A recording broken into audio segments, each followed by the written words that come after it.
सखी सहेली कार्यक्रम सुनने वाले हमारे सभी श्रोताओं को और सभी सखियों को चंचल वर्मा का नमस्कार। मंजरी जी, आपको भी नमस्कार। चंचल, आपको और सुनने वाली सभी सखियों को और श्रोता भाइयों को मंजरी वर्मा का प्यार भरा भीगा भीगा सा नमस्कार। ओहो, भीगा भीगा सा नमस्कार जी। और जहाँ पर गर्मी पड़ रही है वहाँ पर थोड़ी सी ठंडी सी फुहार हमने भेज दी है। हाँ। मन की आंखों से, मन की बातों से कल्पना करें और बस हमारे साथ सखी सहेली में जुड़े रहें, एंजॉय करें प्रोग्राम को। बिल्कुल सही कहा तुमने, जो भीगा भीगा सा नमस्कार किया। ये जो सावन का महीना होता है ना, इसमें रिमझिम फुहारें हल्की फुल्की सी चालू ही रहती हैं, तो भीगा भीगा मौसम बना रहता है। और ये भीगे भीगे जो माहौल होते हैं ना, इसमें खाने पीने का भी मज़ा होता है। और जो सावन का महीना है, ख़ास तौर से महत्वपूर्ण महीना इसलिए भी है कि ये आध्यात्म का महीना भी होता बिल्कुल। इस समय लोग बहुत ही श्रद्धा से भगवान की पूजा अर्चना करते हैं विधिवत, और देखो बेलपत्री भी चढ़ाते हैं। तो यानी पत्तों का भी कितना महत्व है। और चारों तरफ देखो, बारिश के मौसम में, सावन के मौसम में तो पेड़ पौधे एकदम नहा के धुल के एकदम स्वच्छ हो जाते हैं। पृथ्वी धरा जो है उसकी सुंदरता जो है वो देखते हुए बनती है। और शिव पूजा का खास महत्व है इस महीने में।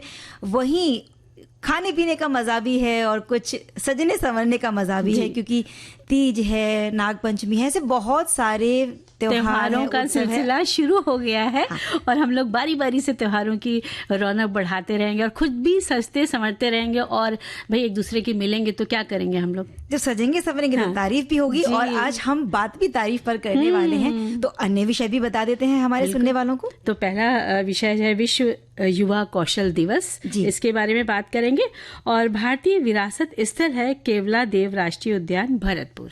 बिल्कुल, इसके बारे में थोड़ी सी जानकारी हम अपने श्रोताओं तक पहुंचाने का प्रयास करेंगे। और श्रोता भी जो घूम चुके हैं, भरतपुर जा चुके हैं और केवला देव उद्यान जिन्होंने देखा है, वो अपने अनुभव हमारे साथ साझा कर सकते हैं। और हमारे जीवन में हमारे पड़ोसियों का क्या महत्व है। कई बार परिवार जब हमारे पास नहीं होता है तो हमारा परिवार पड़ोसी ही होते हैं। बिल्कुल। और ये बातें भी साझा कर सकते हैं कि परिवार में जो पड़ोस है उनके साथ कुछ रोचक किस्सा हुआ हो, वो भी बताएं तो बड़ा मजेदार होता है। तो आप कैसे पड़ोसी हैं और आपके अपने पड़ोसियों के साथ कैसे संबंध है, कैसे संबंध है। और देखो, पड़ोस होता है तो बड़ा लेन देन भी होता है, तो ये भी बड़े मजेदार किस्से होते हैं। तो इसको चलो हम अपनी यादों से साझा करेंगे। और लेकिन उससे पहले चंचल सुन लेते एक प्यारा सा गीत। बिल्कुल, और भीगा भीगा सा गीत सुन लें। जी, तारीफ की बात करी है। और देखो, बहुत सारे लोग हैं, क्या हम सभी तारीफ सुनने के बहुत आदी होते हैं। हाँ। लगता है कि कोई प्रशंसा करता रहे। बिल्कुल, तारीफ सुनना लगभग सभी को पसंद होता है। और शायद ही कोई होगा जिसे तारीफ सुनकर बुरा लगता हो या उसे तारीफ सुनना पसंद ना हो, क्योंकि ये हर इंसान का स्वभाव है कि उसे अपने बारे में अच्छी बातें सुनना और प्रशंसा ये हमेशा पसंद आती है। आमतौर पे लगभग सबको तारीफ सुनना अच्छा लगता है। और ये इसलिए भी है क्योंकि ये हमें अच्छा महसूस करवाती हैं और हमारे आत्मविश्वास को बढ़ाती हैं। बिल्कुल सही कहा है। और जब कोई आपकी तारीफ करता है ना, तो लगता है कि आपने कुछ अच्छा किया है, और ये आपके आत्मविश्वास को बढ़ा देता है। और इसके अलावा जब तारीफ सुनना जो होता है वो बहुत एक सुखद एहसास देता है और खुशी भी देता है।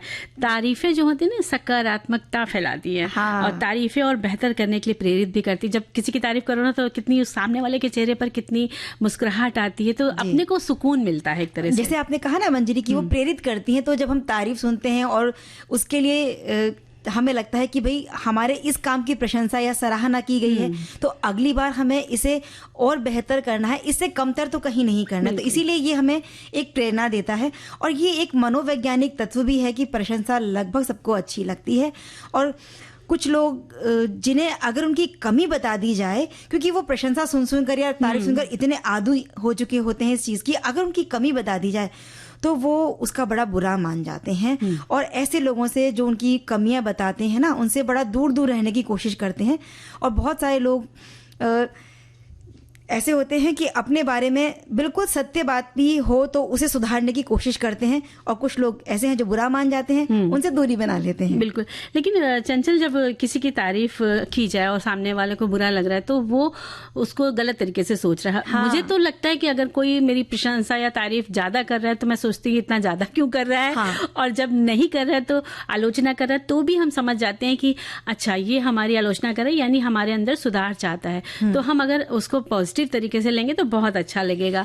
और वहीं देखो ना, हालांकि कुछ लोग ऐसे भी होते हैं जो तारीफों को लेकर सहज नहीं हो पाते हैं, उन्हें दिखावा ही मानते हैं वो। और कुछ लोग ऐसे भी होते हैं जो तारीफों को लेकर सहज नहीं होते हैं, जो स्वभाव से संकोची होते हैं, उन्हें दूसरों के सामने अपनी तारीफ सुनना अजीब लगता है। तो वहीं कुछ लोग तारीफों को चापलूसी या दिखावा भी मान लेते हैं।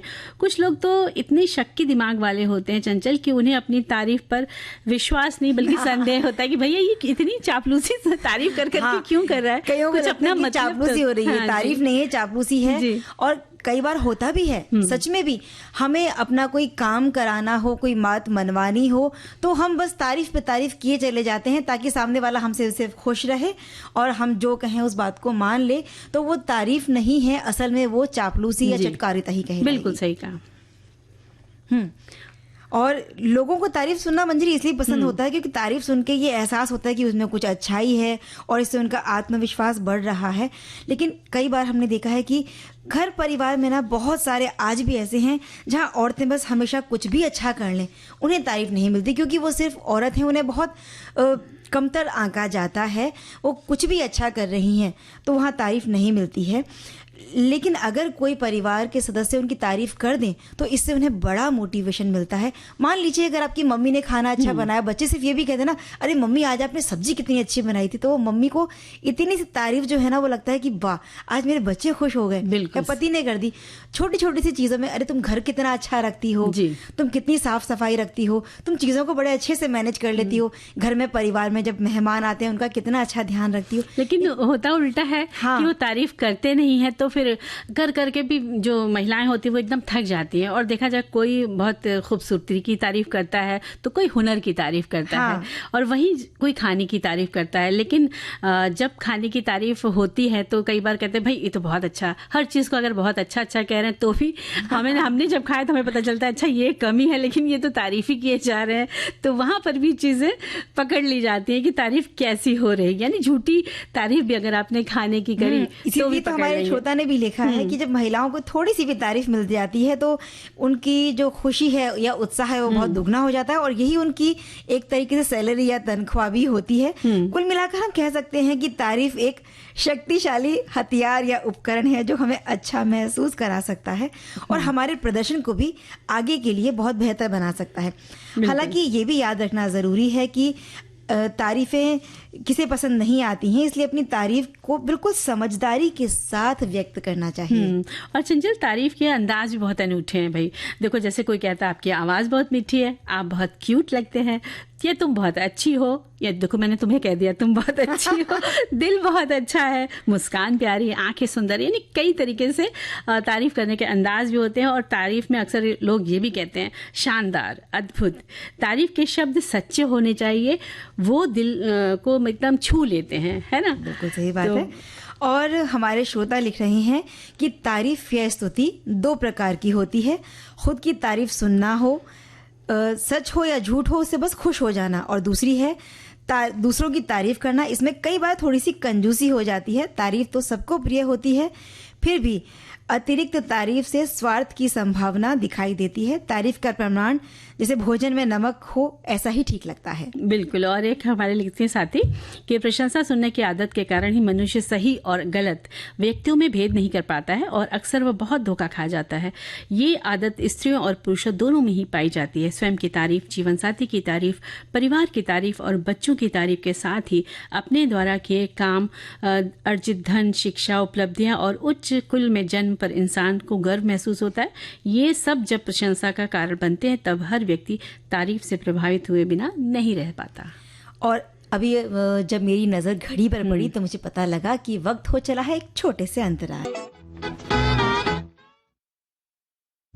अंतराल के बाद हम हाजिर हैं, लेकिन तारीफों की बात हम कर रहे हैं और तारीफों के बहुत सारे गीत हैं जिसमें महबूबा की तारीफ है या प्रकृति की तारीफ है। तो सुने एक तारीफ का गीत। जी, प्यारी सी तारीफें हो गई हैं भाई। तारीफ के साथ कुछ लोग शिकायतें भी करते हैं। हमारे एक श्रोता का बड़ा अच्छा कमेंट आया है कि दूरदर्शन पर पहले किसी प्रोग्राम के बारे में वो लिख रहे हैं कि एक प्रोग्राम आया करता था तो कुछ सालों तक अच्छा चला, फिर 3 हिस्सों में उसको प्रसारित किया जाता था। तो इन्होंने शिकायत की चिट्ठी लिखकर भेजी थी, तो इनकी चिट्ठी कभी शामिल नहीं होती थी दूरदर्शन के उस कार्यक्रम में। तो इनके किसी दोस्त ने या किसी परिचित ने इनको बताया कि भाई आप शिकायत की बजाय अगर प्रशंसा लिखेंगे, तारीफ लिखेंगे कार्यक्रम की, तो आपका पत्र शायद शामिल हो जाए। तो उसके बाद इनका लिखना है कि मैं हमेशा प्रशंसा के ही पत्र लिखा करता था। तो ऐसी बात नहीं है। कई बार अगर आप किसी कार्यक्रम संबंधी आपने कोई शिकायत की है और वो जायज़ है, तो उस पर सुनवाई की जाती है।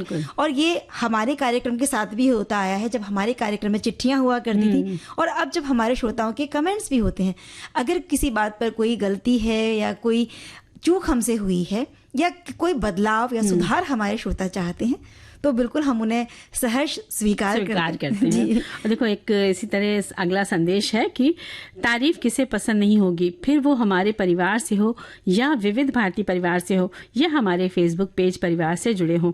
किसी के चेहरे की तारीफ, किसी के काम की तारीफ करने में कोई बुराई नहीं है। तारीफ करने में भाव शुद्ध होना चाहिए, जिसके कारण उसका ता यानी ताल्लुक, जीवन शैली, री यानी रीत भात को देख उसके फलस्वरूप सामने वाले को सुकून मिले। यानी तारीफ का इन्होंने पूरा एक एक शब्द का, अक्षर का बता दिया और तीनों का जो पूरा ब्यौरा निकाल दिया है। जी। हमारे एक अन्य श्रोता ने लिखा है कि लोगों को अपनी तारीफ इसलिए पसंद आती है क्योंकि तारीफ से उन्हें एहसास होता है कि सच में उनमें कुछ अच्छाइयाँ हैं, और वो जो खुद महसूस किया हो वो खुद कुछ गलत भी हो सकता है, लेकिन अगर और कोई उनके बारे में सोच रहा है या कुछ कह रहा है तो ज़रूर उन्हें कुछ अच्छाई देखने को मिली है। लेकिन ये कितना दूर तक का सच है, लोगों से पाई हुई तारीफ पर ही निर्भर करता है, और तारीफ से हमारा कॉन्फिडेंस बढ़ने लगता है। बिल्कुल सही बात लिखी है। और अगले संदेश में है चंचल कि संसार में शायद ही कोई ऐसा इंसान होगा जिसको अपनी तारीफ सुनना बुरा लगता हो। ये मनुष्य का स्वभाव है कि उसको अपने बारे में अच्छी बातें ही सदैव पसंद आती हैं। ये एक मनोवैज्ञानिक जाए तो बुरा ना मानकर उसको दूर करने की कोशिश करते हैं। और अधिकतर लोग तो अपने बारे में कोई बात 100% होने पर भी यदि सुधारने को कहा जाए तो बहुत जल्दी बुरा मान जाते हैं। इन्होंने बात साझा करी है, तो बिल्कुल सही बात है। तो हमारे एक श्रोता लिख रहे हैं कि विनम्र बने रहिए, दयावान बनिए और दूसरों की ज़रूरत पर काम आइए। अगर कोई आपकी बुराई कर रहा है, कोई कमी देख रहा है, तब उसे आप विनम्रता से बताएं। आप स्वयं में, आसपास के लोगों में जो अच्छाई देखना चाहते हैं, खूबसूरती देखें, उसकी खुलकर प्रशंसा करने की आदत डालें। जब भी मौका मिले तो किसी के गुणों की, कपड़ों की, खाने की या अन्य चीज़ की तारीफ बेझिझक आप कर सकते हैं। बिल्कुल, लोग अपनी तारीफ इसलिए पसंद करते हैं क्योंकि लोगों की तारीफ से ये एहसास होता है कि उनमें सच में अच्छाइयाँ हैं। जो खुद महसूस किया हो वो कभी भी गलत भी हो सकता है। लोग यही सोचते हैं कि तारीफ करने वालों ने जो देखा और सुना वही कह रहे हैं। थोड़ा बहुत कभी कभी तो अपने में ज़्यादा अच्छाई दिखने लगती है, पर इसका कितना दूर तक सच है ये तो लोगों से पाई हुई तारीफ पर निर्भर है। इसलिए लोगों से अपनी तारीफ सुनकर कॉन्फिडेंस और बढ़ने लगता है। इन्होंने बड़ी अच्छी सी बातें साझा करी। बिल्कुल, ये बात जो है लगभग हमारे हर श्रोता ने लिखी है कि तारीफ सुनकर आपका आत्मविश्वास बढ़ता है और आपको ये पॉजिटिविटी यानी कि सकारात्मकता देती है। हमारे एक श्रोता लिख रहे हैं, तारीफ सुनना किसको अच्छा नहीं लगता। सभी की ख्वाहिश होती है कि उनकी तारीफ हो, तारीफों के पुल बांधे जाएं। कुछ लोग ऐसे होते हैं कि अगर उनकी तारीफ करो तो उन्हें गुस्सा आ जाता है। कुछ लोग सिर्फ अपना उल्लू सीधा करने के लिए बेतहाशा तारीफ पे तारीफ किए जाते हैं, सामने वाला भले ही तारीफ के काबिल ना हो। बिल्कुल सही बात है। और यदि किसी इंसान की तारीफ सुनना पसंद है तो ये कोई बहुत बड़ी काबिलियत की बात नहीं है। सही मायनों में ये एक प्रकार की मानसिक बीमारी है, मानसिक विकार है। इसका ये मतलब भी ये हो सकता है कि यदि उसने कुछ अच्छा किया है तो उसके बदले में कुछ चाहता है, भले ही वो प्रशंसा हो। अच्छा, नेक और समझदार इंसान तो वो होता है जो अपनी आलोचना सुनकर उसे खुले दिल से स्वीकार करता है। विविध भारती पर हर रोज दिन में 1 बजे विविध भारती की आपकी भागीदारी, हम और तुम, तो हम और आप पिरोएंगे गीतों की इस माला के मोती साथ साथ। हम साथ हैं। जुड़े रहिए हमारे साथ विविध भारती के फेसबुक पेज पर। विविध भारती की गीत माला हर रोज दिन में 1 बजे। विविध भारती, आपका जीवन संगीत। मंजरी, एक अच्छा पड़ोस मिलना बड़े सौभाग्य की बात है, और अगर वो बिल्कुल एक परिवार के जैसा है तो उनका सहयोग अगर हमारे साथ में है तो यूँ समझ के चलिए कि खुशियाँ भी शायद हमारे साथ ही रहेंगी। क्योंकि अगर कोई संकट पैदा हो जाए अचानक से, कभी कोई भी दिक्कत घर में आ जाए, जैसे कोई बीमार पड़ गया या कुछ और ज़रूरत हमें है, तो पड़ोस में रहने वाले व्यक्ति ही सबसे पहले मददगार साबित होते हैं। बिल्कुल। और पड़ोस में अगर आपके परिवार के आसपास कोई डॉक्टर रहता हो तो कितना अच्छा हो ना, फ्री की आपको सुविधा मिल जाएगी। तो ऐसा पड़ोस जरूर ढूंढ ले। और आम तौर पर सभी लोग ये इच्छा रखते हैं कि उनके पड़ोस में रहने वाला व्यक्ति भला मानस हो, संस्कारी हो, मिलनसार हो और मददगार हो। स्वाभाविक सी बात है कि हम ये इच्छा रखते हैं कि तो किसी अन्य के ऐसी इच्छा रखने पर भी हमें इस कसौटी पर खरा उतरना होगा, तभी ये संभव है, वरना एक तरफा कोई अच्छा पड़ोसी नहीं हो सकता। जैसे अपने डॉक्टर कहते हैं तो उसका मजा ही दुगना होता है। बिल्कुल सही कहा मंजी। और आस पड़ोस के लोगों के बीच सहयोग और सद्भाव पर आधारित जो संबंध बनते हैं, इसके मामले में ग्रामीण जीवन की हमें हमेशा ही याद आती है, क्योंकि ये पहले वहाँ बहुत हुआ करता था। क्योंकि मुख्य कारण शहरों में ना होने का क्या होता है कि वहाँ जो बहुत दायरों में हम रहते हैं, और अक्सर कहते हैं कि महानगरों में दरवाजे बंद रहते हैं, सामने वाला कौन है इसका भी अंदाजा नहीं लगता, इतने सीमित दायरों में हम रहते हैं। जबकि छोटे शहरों में या गाँव में आज माहौल ऐसा होता है, अभी भी वहाँ ऐसा है कि अगर आप निकलेंगे ना तो सब हालचाल पूछते हुए जाते हैं। हाँ, और कई बार ऐसा भी हमने देखा है चंचल, अपने बचपन की याद है कि घर से निकल रहे हैं तो बगल के घर में गांव का माहौल था, तो वहाँ पर खीर बन रही थी, तो वो गुड़ वाली खीर थी, तो उसकी अलग ही महक होती। तो कई बार घर से, पड़ोस के घर से अगर खाने की महक भी आ रही है ना तो मजा आ जाता है। बिल्कुल। और जो बहुमंजिला बड़ी इमारतें होती हैं महानगरों में, यहाँ कई बार कोई अच्छी या बुरी किसी भी तरह की घटना हो, पड़ोसियों को तो खबर तक नहीं लग पाती।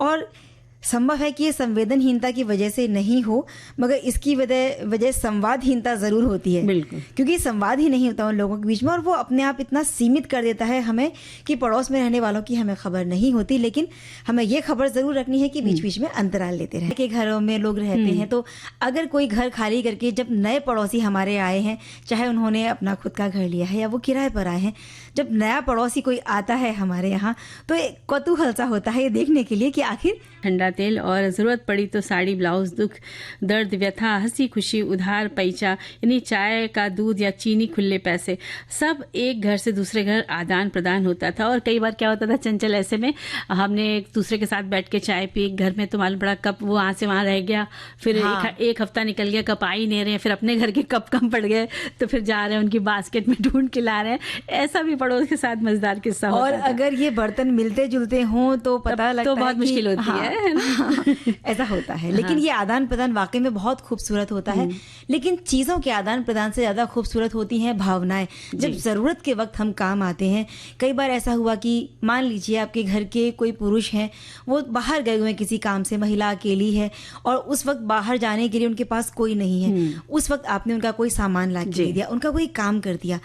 अचानक उन्हें किसी भी तरह की बाहर जाने की जरूरत पड़ी, कोई मेडिकल इमरजेंसी उनके घर में आई, ऐसे समय में ही अच्छे पड़ोसी की पहचान होती है और वो कितने अच्छे हैं या नहीं है इसका पता लगता है। बिल्कुल। और अपनों से ज्यादा पड़ोसी पहले काम आते हैं। तो देखो अगले संदेश में क्या लिखते हैं हमारे साथी। लिखते हैं, परिवार जैसा पड़ोसी, ये संकल्पना हमारे बचपन में थी। बाहर जाना रहता था तो पड़ोसी के यहाँ हमारे माता पिता हमें रख के जाते थे, वहाँ हम घर जैसा महसूस करते थे। यदि हमारे मेहमान आते थे तो छोटा घर होने के कारण पड़ोसी के यहाँ ठहरने की व्यवस्था करते थे।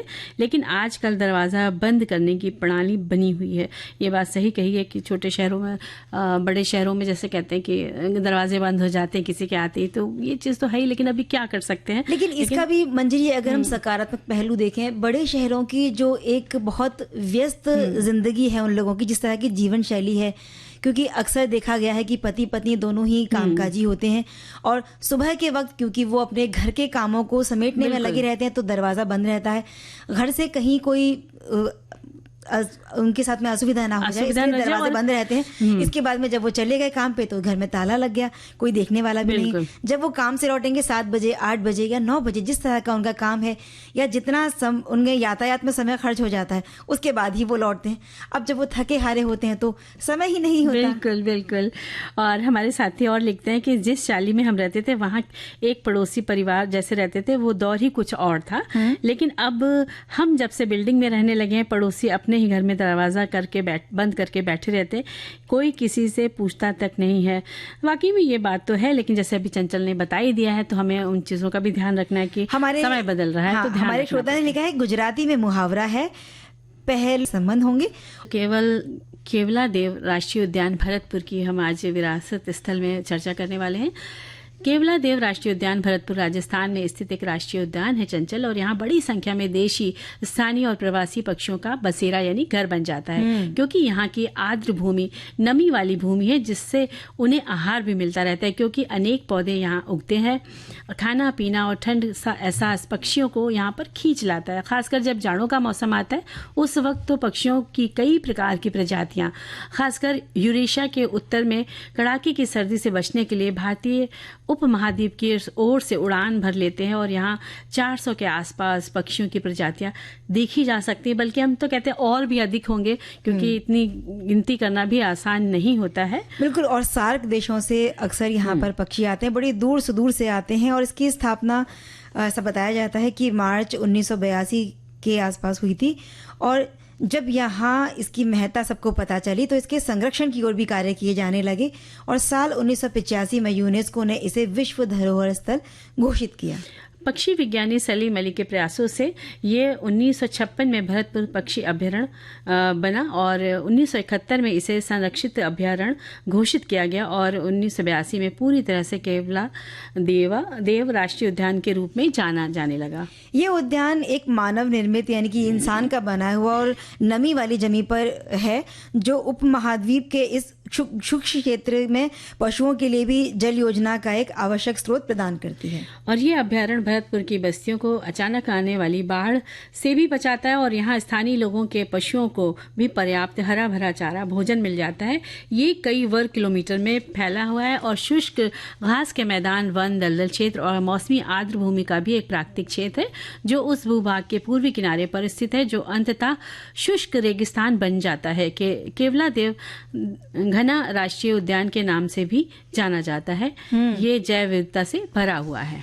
और यहाँ जब जाते हैं, जो भी सैलानी आते हैं घूमने के लिए, खासतौर पर विदेशी सैलानी तो बहुत आते हैं, और यहाँ पर वो उन्हें देखने को जो मिलते हैं वो है गैडवाल, शॉवलर, कॉमन टील, सारस crane, Indian shag, oriental magpie, robin bird, जो छोटी सी चिड़िया होती है, और ऐसे ना जाने कितने पंछी, पशु पक्षी, और रंग बिरंगे बड़े खूबसूरत सुंदर, जिनकी आवाज़ें, जिनकी अलग अलग जो उनकी चुहलबाजी होती है, और जब वो पंख फैलाते हैं तो कितने खूबसूरत उनके पंख होते हैं। तो इसमें फाल्कन है, बुलबुल, बटेर, ये भी मिलेंगे, और इसके साथ साथ आपको पशुओं में सांभर हिरण, नील गाय है, इसकी काफ़ी प्रजातियाँ वहाँ पाई जाती हैं, और चीतल हिरण, लंगूर, काला हिरण, और भारतीय हॉग हिरण, शाही नेवला, इसके साथ साथ तेंदुआ, लोमड़ी, सियार, धारीदार लकड़बग्गा, यानी बहुत सारे चीजें आपको यहाँ मिल जाएंगी। अजगर, कैरात, कोबरा भी आपको यहाँ पर ये जानकारी जो हम बता रहे हैं, ये सारी जानकारी इसी तरह की क्या क्या जीव जंतु वहाँ देखने मिल सकते हैं, ये हमारे श्रोता भी हम तक पहुंचा रहे हैं। और पक्षियों के लिए तो बिल्कुल ये स्वर्ग जैसी जगह है। जब वो आते हैं सार्क देशों से तो यहीं पर कुछ दिन तक अपना बसेरा बना लेते हैं, और ये कुछ जलीय जीव भी यहाँ है, और जब इनकी आवाज़ें वहाँ होती हैं तो वातावरण जो है बड़ा मनोरम हो जाता है।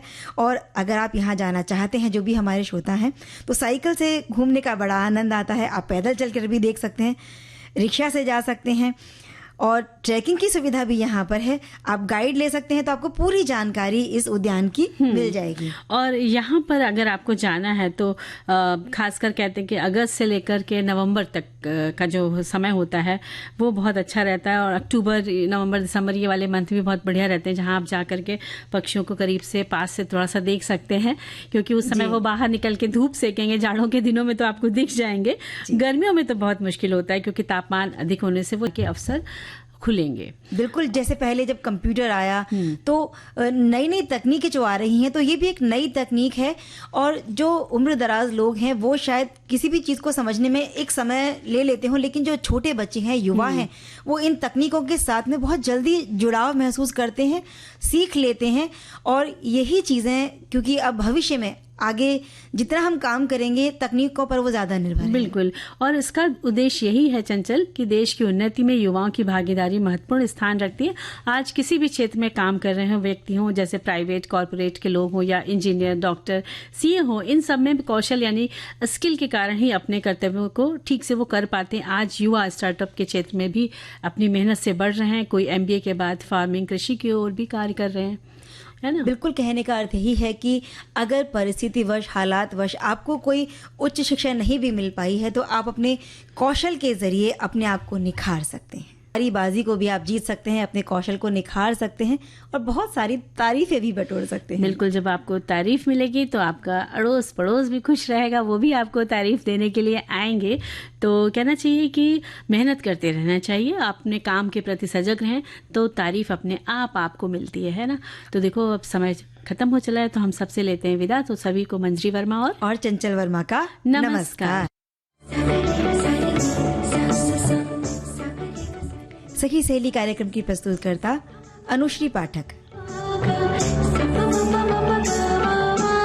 सखी सहेली।